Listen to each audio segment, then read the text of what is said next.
다음으로는 우리 이미연 청년의 4.3 사건의 진실이라는 주제로 함께 나눠주실 텐데요. 나오실 때 우리 큰 박수로 맞이해 주시겠습니다.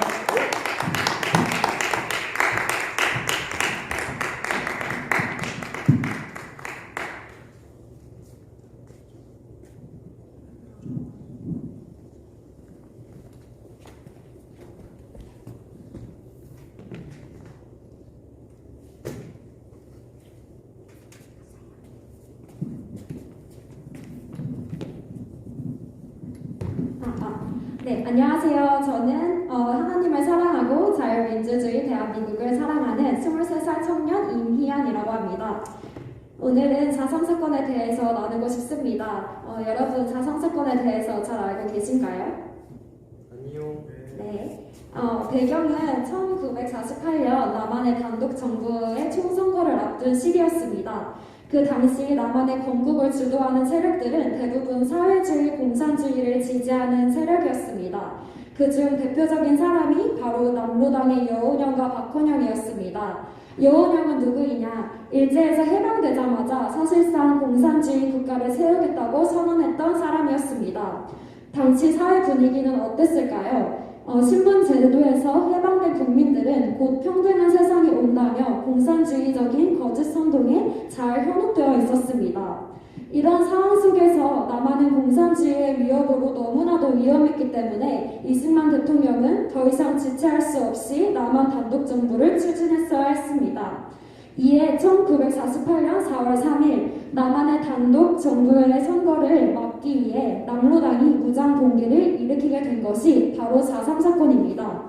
남로당 폭도와 좌익들은 제주도 땅을 불지르고 경찰서를 습격하며 제주도의 양민을 학살했습니다.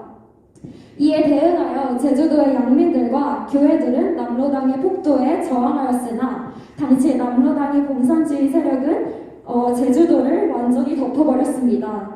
이 남로당의 폭도를 잔혹한 이 행위를 저지시키기 위해서 보내진 것이 바로 이승만 정부와 미군정의 사람들이었습니다.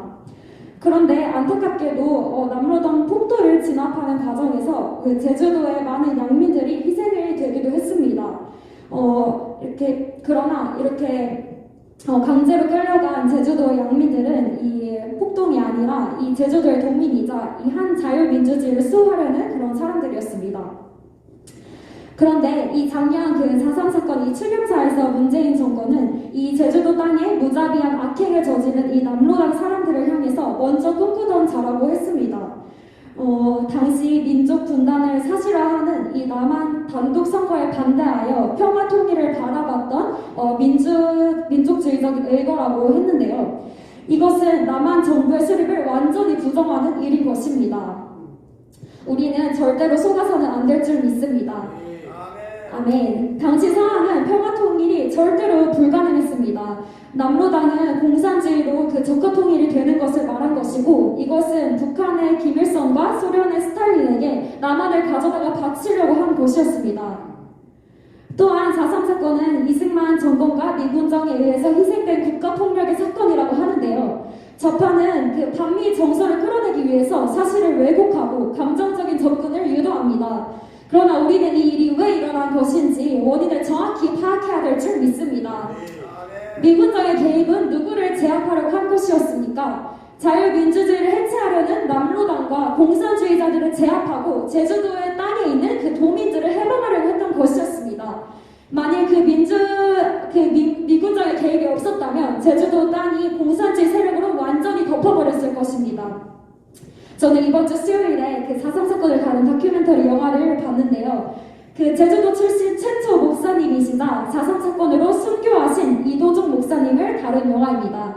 유튜브에 하늘교회 TV라고 치시면 이 다큐멘터리를 볼 수 있으십니다.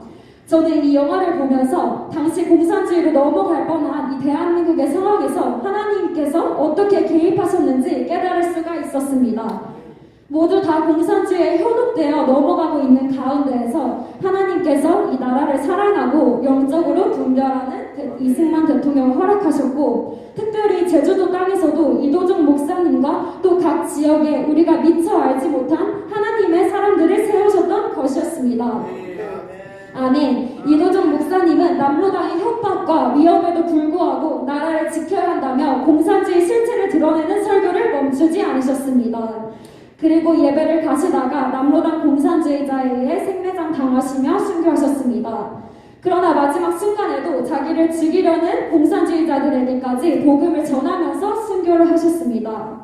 저는 이 영화를 보면서 이렇게 중요한 분이 이 4.3 사건의 이 정치적인 이유로, 그러니까 덮는 분위기로 인해 아직 안 알려졌다는 것이 너무나도 속상했고, 아직 4.3 사건의 유족의 증언을 기록해 주셨다는 것이 참으로 감사했습니다. 이 4.3 사건에 대해서 기독교인들은 어떻게 봐야 할까요? 제주도 내에서는 아직까지 그 남로동의 그 후손들과 양미들의 후손이 섞여 있어서 그 누구도 진실을 말하지 않는 분위기라고 합니다.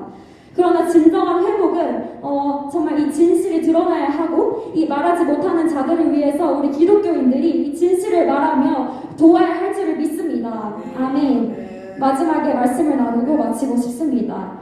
이사야 29장 23절에서 24절인데요.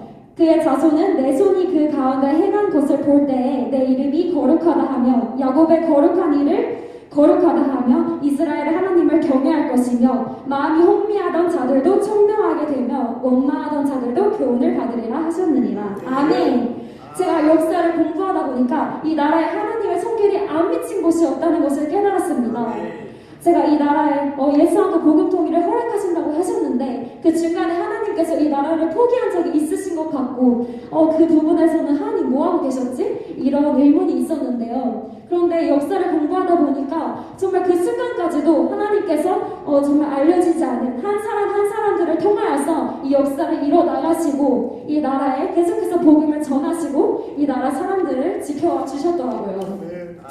이 역사를 공부하면서 이 하나님께서 이 나라에서 행하신 일을 우리가 깨달을 때 앞으로도 예수왕국 복음 통일까지 그 비전이 명확하게 우리가 보면서 나아갈 수 있을 줄 믿습니다. 아멘. 아멘. 그럼 이상으로 스피치를 마치도록 하겠습니다. 아멘.